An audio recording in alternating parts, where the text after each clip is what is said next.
Saudi আরবের জেদ্দায় হজ ওমরা সেবা সম্মেলন ও মেলা পরিদর্শন করছেন ধর্ম উপদেষ্টা ডাক্তার আ.ফ.ম. খালিদ হোসেন।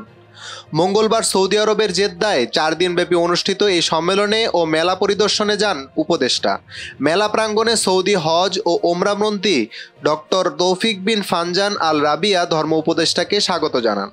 মক্কার ডেপুটি গভর্নর প্রিন্স সৌদ বিন মিশাল বিন আব্দুল আজিজ এই সম্মেলন ও মেলার উদ্বোধন করেন।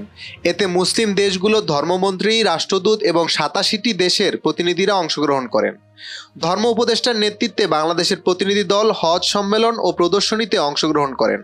পরে প্রতিনিধি দল পরিবহন ও হজ সেবা প্রদানকারী কোম্পানিগুলোর স্টল ঘুরে দেখেন।